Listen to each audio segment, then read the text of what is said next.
کہ جناب کیا ہے آپ کے ماں باپ نے آپ کو یہی سکھایا ہے، تو سامنے والا اس بات کو تو ایک طرف کر دیتا ہے، وہ آپ کا گریبان پکڑنے کو تیار ہو جاتا ہے، بلکہ بعض اوقات پکڑ بھی لیتا ہے اور پوچھتا ہے کہ بات تو چھوڑو، تم میرے ماں باپ تک کیسے پہنچے.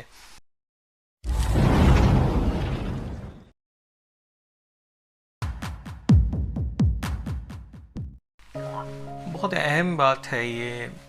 میرے نزدیک بے احترامی جو ہے وہ انسان کا خلوص چھین لیتی ہے. جی اس کا ریزن ایک یہ کہ جب آپ لوگوں کا احترام کرنا چھوڑ دیں گے تو بدلے میں آپ کو خلوص بھی نہیں ملے گا. جی اگر آپ لوگوں کا احترام کریں تو آپ کو ان سے اچھا خلوص اور اس کی توقعات رکھ سکتے ہیں. ٹھیک ہے. لیکن اس کے لیے آپ کو خود بھی چینج کرنا پڑے گا، اپنی مینٹالٹی اور اپنے ایٹیٹیوڈ کو، اپنے لائف اسٹائل کو، کہ آپ لوگوں کا احترام کرنا سیکھیں اور احترام کرنے کی ترغیب بھی دیں.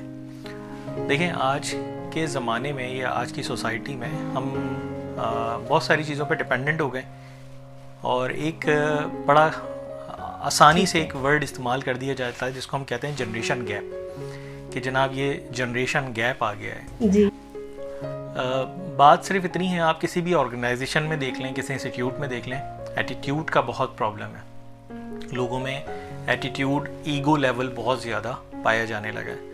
اس کا ریزن اسٹریس ہوتا ہے. ٹھیک ہے. لیکن اسٹریس کو بالکل ریلیف دینے کے لیے آپ لوگوں سے ان کا احترام کریں تو وہ آپ سے اچھے خلوص سے ملیں گے. اگر آپ احترام نہیں کریں گے تو خلوص نہیں ملے گا. اسی دیٹس دا ریزن کہ میں کہتا ہوں کہ بے احترامی جو ہے نا وہ خلوص ختم کر دیتی ہے انسان کی شخصیت سے اور معاشرے سے.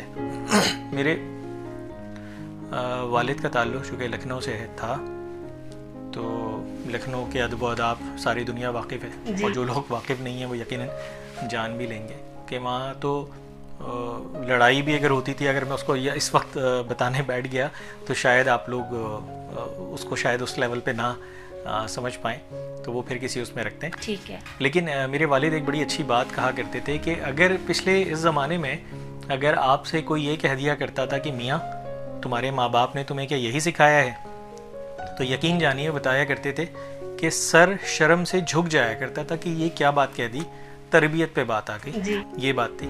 اور اسی بات کو اگر آج کے دور میں کوئی کہہ دے کہ جناب کیا ہے آپ کے ماں باپ نے آپ کو یہی سکھایا ہے، تو سامنے والا اس بات کو تو ایک طرف کر دیتا ہے، وہ آپ کا گریبان پکڑنے کو تیار ہو جاتا ہے، بلکہ بعض اوقات پکڑ بھی لیتا ہے اور پوچھتا ہے کہ بات تو چھوڑو، تم میرے ماں باپ تک کیسے پہنچے. یعنی کہ مدعا یہ ہو جاتا ہے کہ کیا کہا، اور یہ اس بات کو ہٹا دیا جاتا ہے کہ کیوں کہا یا کس لیے کہا. جی. تو this is something called generation gap, جس کو ہم کہہ کے بڑی آسانی سے جان چھڑا لیتے ہیں. لیکن یہ لمحہ فکریہ ہے ہمارے لیے کہ ہم اپنے بچوں کو کیا تربیت دے رہے ہیں اور کیا ترغیب کر رہے ہیں. ہم ان کو انسٹیٹیوٹس پہ ٹیچرز اور آج کل کی جو معذرت کے ساتھ کچھ ایسے انٹرینڈ لوگ بھی ہیں جو ذمہ داری اٹھا لیتے ہیں، لیکن اس کو ذمہ داری سمجھ کر پورا نہیں کر رہے ہوتے، جس کا الٹیمیٹ افیکٹ اور امپیکٹ جو ہے وہ ٹین ایجرز پہ آ جاتا ہے. آپ کی دیکھیے نا کہ بچوں کے دماغ میں جو چیز آ جاتی ہے وہ پھر اس کو ہیبٹ بنا لیتے ہیں.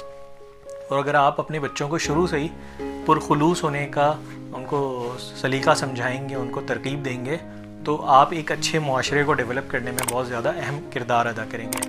تو گھوم پھر کر بات وہ آ جاتی ہے جو میں اکثر بتایا کرتا ہوں کہ جو آپ کی بے احترامی ہے وہ خلوص چھین رہی ہے اس معاشرے سے.